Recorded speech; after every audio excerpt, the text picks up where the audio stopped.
Hello and welcome to Through the Bible with Les Feldick. An Oklahoma rancher and farmer, Les Feldick has been teaching homestyle Bible classes for 20 years in Iowa, Oklahoma, and Texas. Les Feldick's unique style of Bible teaching has made the books of the Bible come to life. When Les is teaching, it's so interesting that people say time just seems to fly by. And now, here is Les Feldick. Okay, and ready to go again, and we'll go right back to where we left off in Revelation chapter 17. Like I told you, we'll go as far as we can, and we'll stop, and then we'll pick it up. Now, I know for those of you watching on television, this means a whole week in between, but you'll have to bear with us.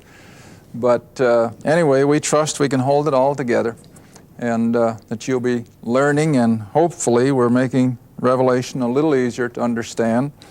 But anyway, if you'll come back with me now to chapter 17, and we'll pick up where we left off there in verse 3. And we're talking about this great religious system that's going to come on the world. We're already seeing all the seeds of it. Which particular religious system will end up heading it up, I don't know. There's a lot of speculation.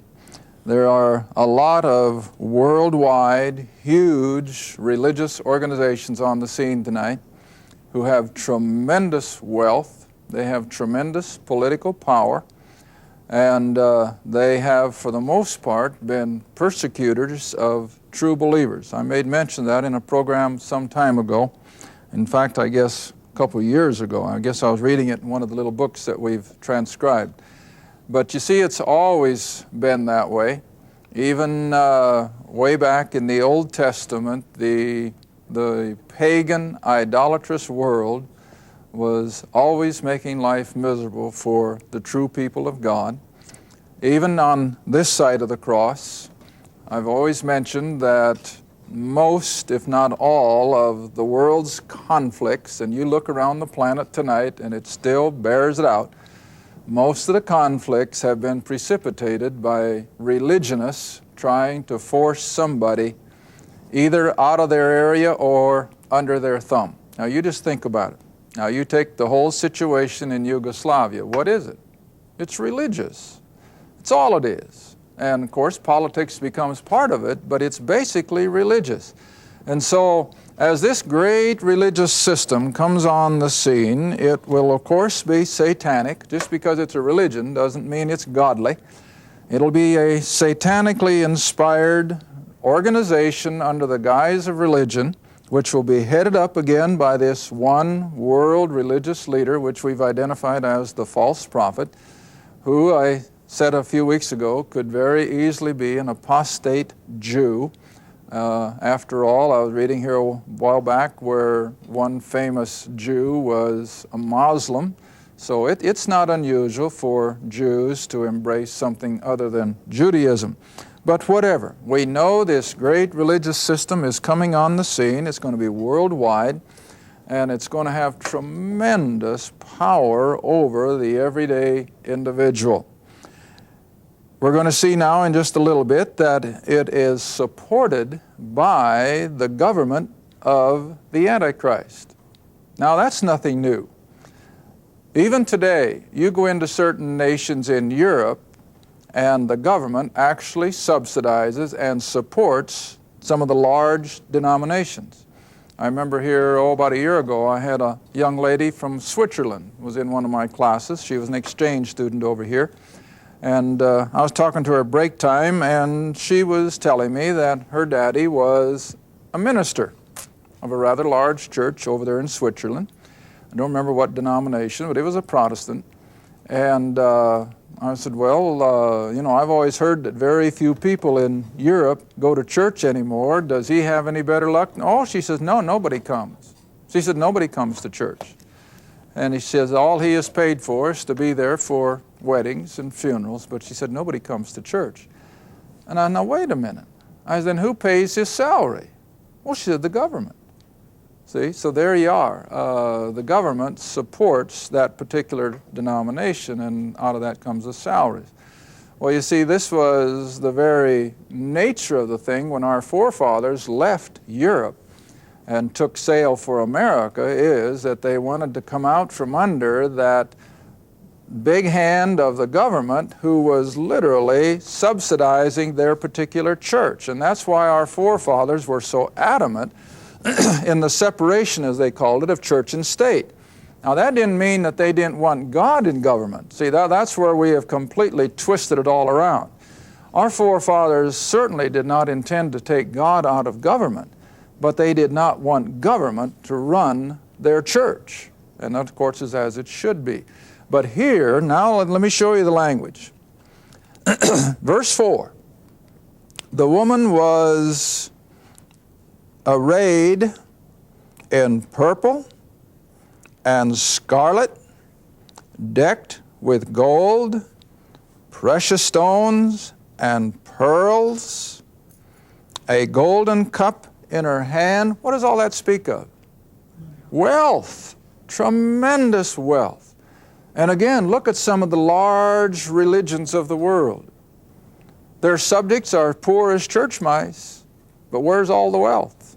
In the hands of the hierarchies, see? And so this will be the same thing. Now, like I say, all the religions of the world are going to come under this one. In other words, the Shintos of Japan and the Hindus and the Mohammedans and the Catholics, the Protestants, you name it. They're all going to come under this one great umbrella. And it's going to be satanic. It's going to be demonic, because you see, in her hand is this golden cup full of abominations and the filthiness of her immoralities. Now again, like I said, not so much the physical sexual immorality, but the spiritual. This amalgamating, see? This amalgamating of idolatrous worship, of so-called biblical worship or whatever, and it's just a tremendous amalgamation of all these various idolatrous religions. And then verse 5. And I'm going to come to the point that she is carried by the government in verse 7. But verse 5, upon her forehead was a name written, mystery, from which we get the word secret, of Babylon the Great, the mother of harlots, and the abominations of the earth. Now those of you who were with me way back when we were studying in Genesis, and when that early post-flood group of people gathered there in the valley of Shinar on the Euphrates River, and they built the Tower of Babel, what began at that point in human history? Well, all pagan, idolatrous religion.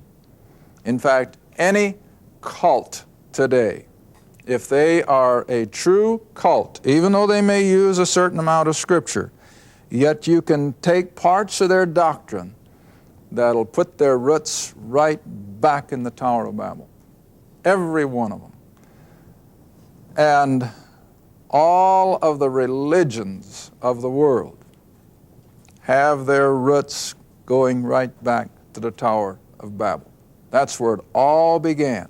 And that's what Paul meant, you remember in the verse we read several weeks ago now, according to our programming, in 2 Thessalonians, when he said, for the mystery of iniquity doth already work.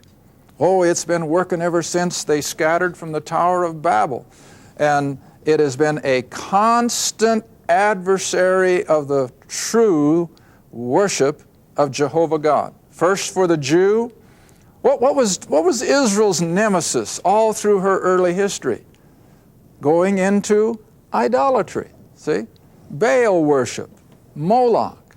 What were those? Those were all idolatrous gods, see? All right, now you come on this side of the cross and you have Paul going out into the Gentile world. What was he confronted with? Well, let me show you an example. Come back to the book of Acts, just for one example.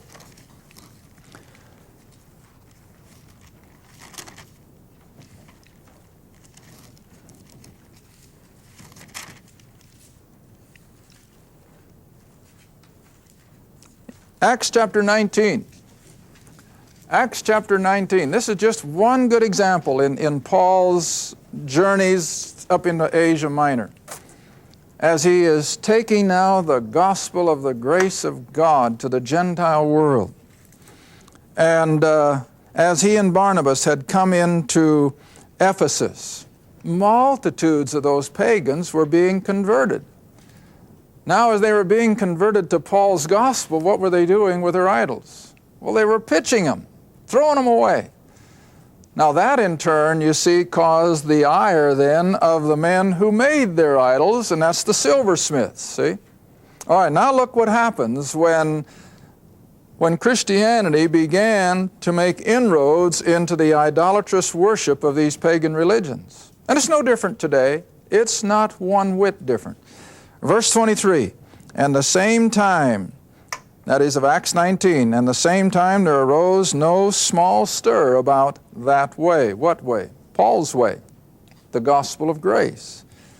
For a certain man named Demetrius, a silversmith, who made silver shrines for Diana, see, a female goddess, brought no small gain to the craftsmen, the silversmiths, and whom he called together with the workmen of like occupation. He said, Sirs, you know that by this craft of making silver shrines of Diana, we have our what?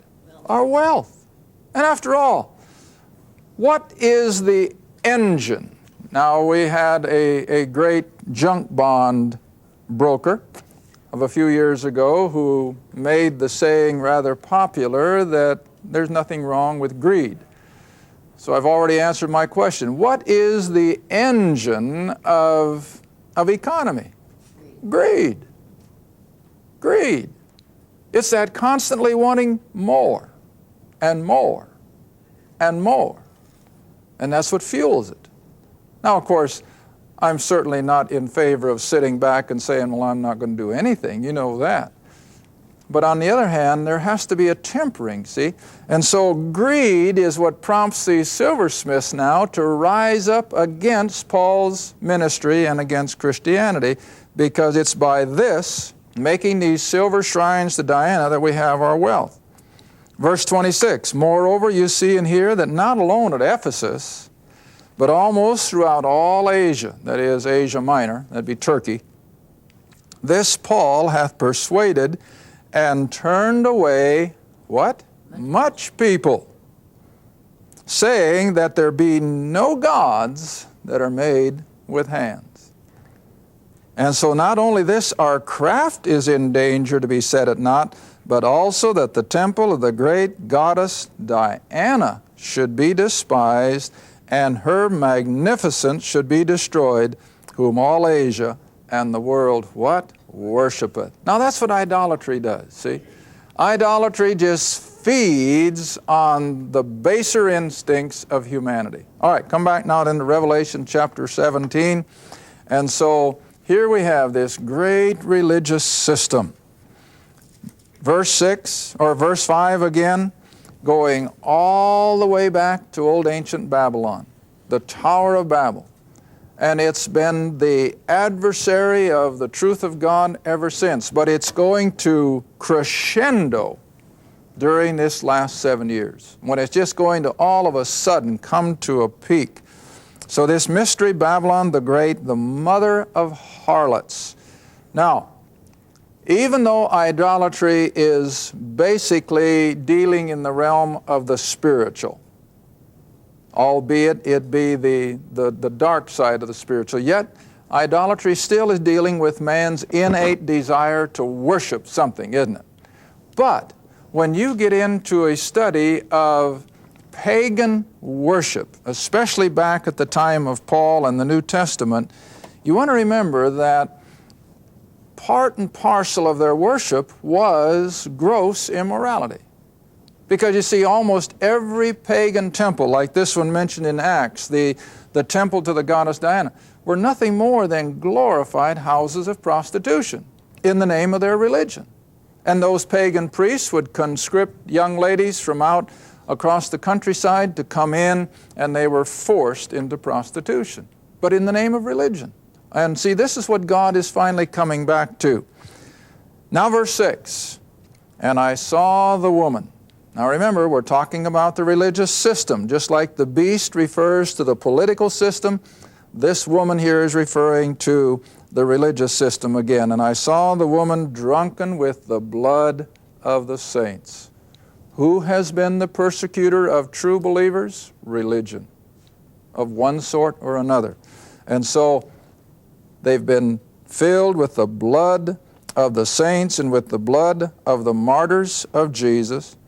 And John says, when I saw her, I wondered with a great admiration. I suppose he had to wonder at all of their wealth and their pomp and their circumstance, see, and their power.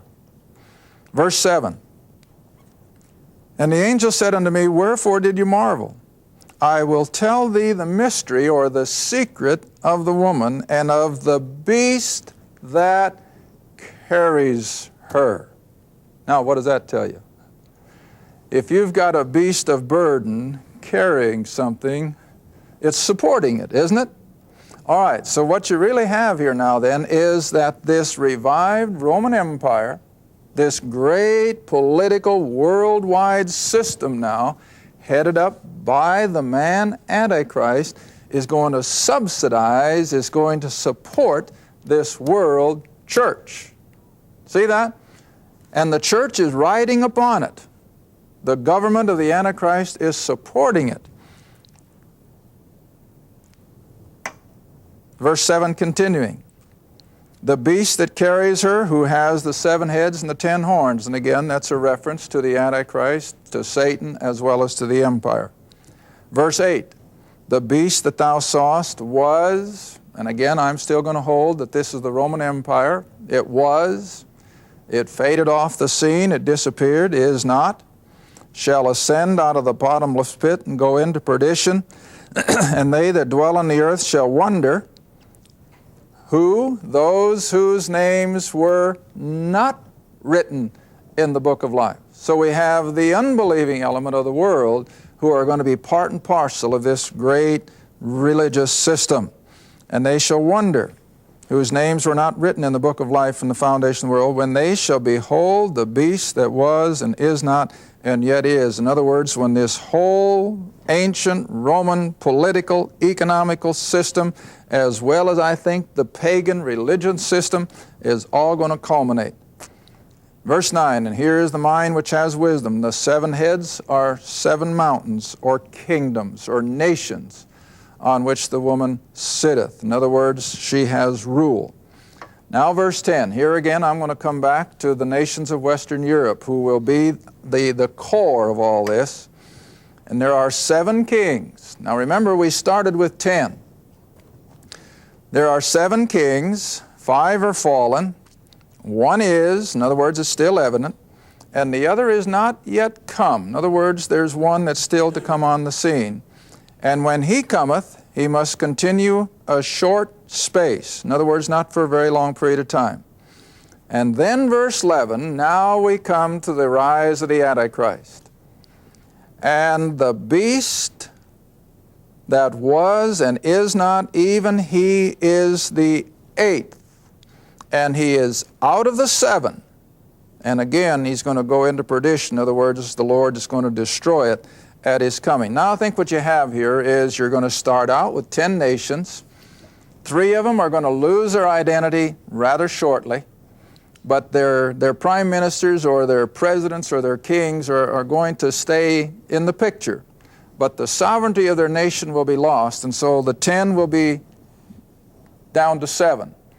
And then out of the 7 will come the Antichrist, who will then take over complete control, and the others just fade off the scene, and he then is the 8th. All right, and then verse 12, and the 10 horns which thou sawest are 10 kings. Now see how plain that is? There's no gimmick here. The 10 horns were 10 kings or presidents or prime ministers, whatever their title may be.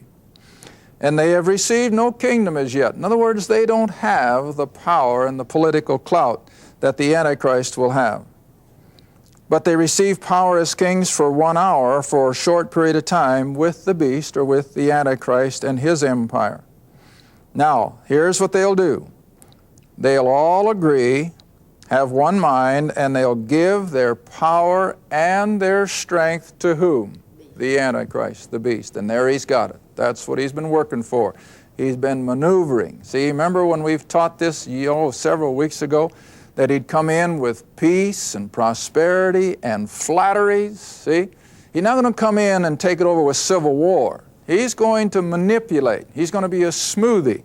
And all of a sudden, he's going to have the preeminence. Now then, leaping, of course, to the end of the 7 years in verse 14,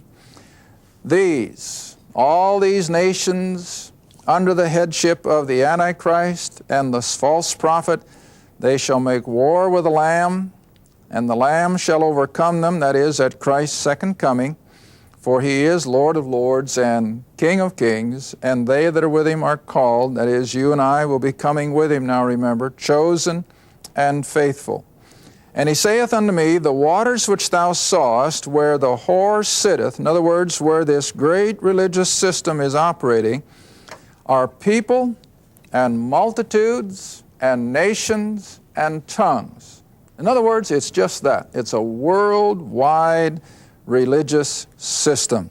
Verse 16, and the 10 horns which thou sawest upon the beast, these shall, now all of a sudden you got a change in language. Now watch it. You come back again to verse 7. Where is this religious system riding? On the back of the beast. In other words, it's being subsidized by it. Now look what happens in verse 16. For the 10 horns which thou sawest upon the beast, these shall hate this whore or this religious system, and shall make her desolate and naked, and shall eat her flesh and burn her with fire. Now that's just again symbolic language. What is the Antichrist going to do with this religion? He's going to destroy it. Why? Oh, now come back again to Thessalonians. Let's compare Scripture with Scripture.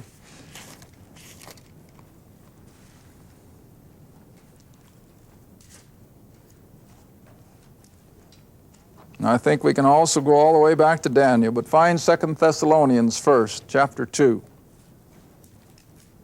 2 Thessalonians, chapter 2.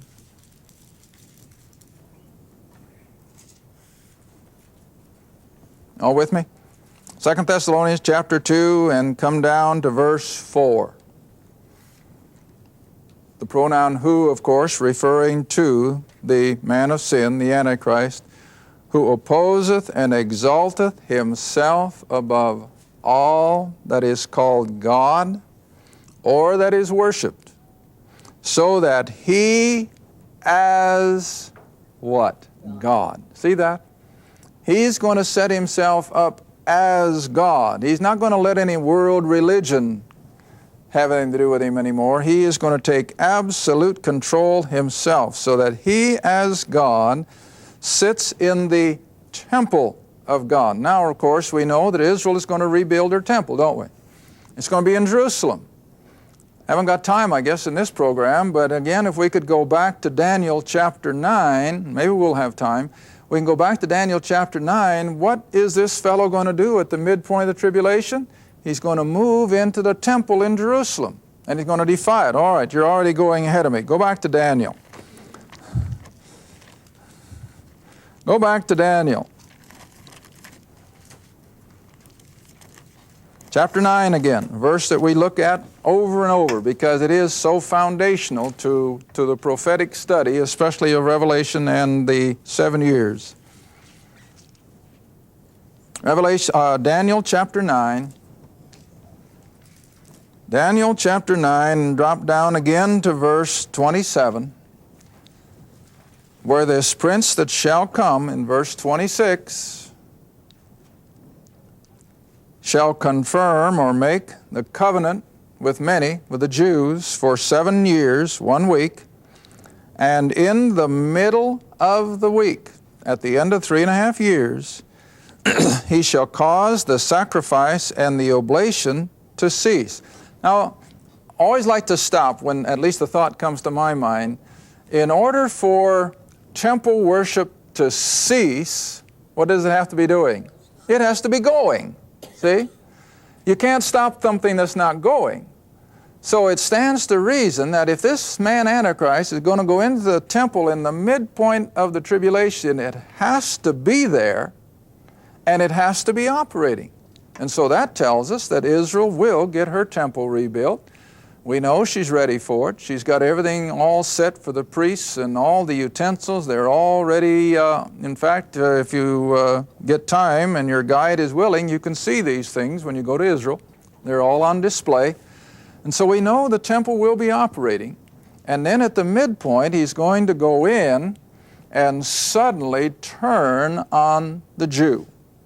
And he's going to set himself up as God, and he's going to force the Jew to worship him rather than the God of the Old Testament, which of course they think they're worshiping. Now that question came up the other night. If Israel is going to get the temple back here during the tribulation or right after the 7-year treaty is signed, is it going to be a religion in which God is working? No. It'll be much the same kind of religion as Judaism was during Christ's earthly ministry. Now, they had the temple, they had the priests, they had the sacrifices. Was God in it? No. The Shekinah glory was gone. The Ark of the Covenant had been long gone, but they were still practicing a religion. And so it will be again in those first 3.5 years. It'll be much the same thing as it was, I think, at the time of Christ. They'll be going through all the rituals and they'll have all the religion aspects, but God won't be in it because, you see, they are still denying the Christ that has died for them. Well, anyway, now if you can come back in the final few seconds that are left to Revelation 17 again. So the Antichrist will destroy this great world religious system so that he himself can have full and complete control. Verse 17, for God hath put it in their hearts to fulfill his will and to agree and give their kingdom unto the beast, to the Antichrist, until the words of God shall be fulfilled. In other words, when the 7 years will finally come to its end. Then verse 18, and the woman which thou sawest is that great city which reigneth over the kings of the earth. Now there's a lot of speculation as to what city that is. Personally, I think that by this time it will be Jerusalem. Thank you for watching Through the Bible with Les Feldick, a weekly Bible study. If you would like more information about the Les Feldick Ministries, a Bible study in your area, or about this program, write to Les Feldick Ministries, Route 1, Box 760, Kinta, Oklahoma, 74552. That's Route 1, Box 760, Kinta, Oklahoma, 74552. Through the Bible with Les Feldick is viewer supported, and your gift is appreciated. Thank you, and be sure to tune in next time for Through the Bible with Les Feldick.